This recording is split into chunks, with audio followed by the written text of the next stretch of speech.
Защо не ми извадиш другото око? Печелиш първа награда. И заедно разказа е принос към идзинистиката.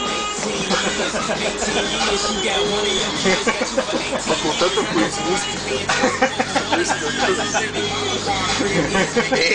И си чува за го, лошо, мангио и как иска да стане мейджин.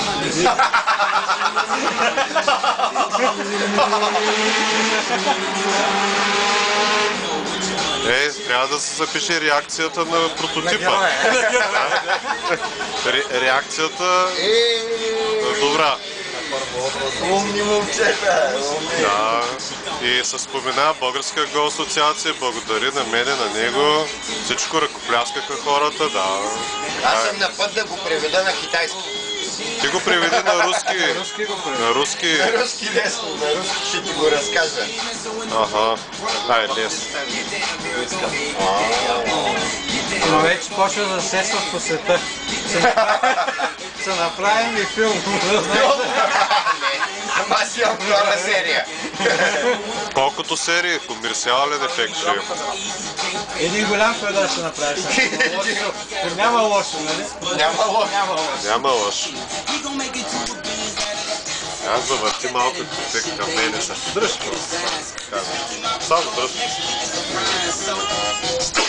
Ето, Сашо въобще не вярва. Повярва ли се? Кое аз? Там. Чакай сега. Имаше една статия за Ейшаран. Обработката на материала след нещо. Така ли? Бъдеш камо. Аз гледам една мацка в библиотеката, гледам мацки, чете статията за Ейшаран и викам, защо четеш статията? Викам, ела ти разкажа какво е да си. Точно. Защото иначе чете статията, не знаеш какво е. Тук има картон. Питай го, ще ги тия двамата, как покрай един шаран станаха 10.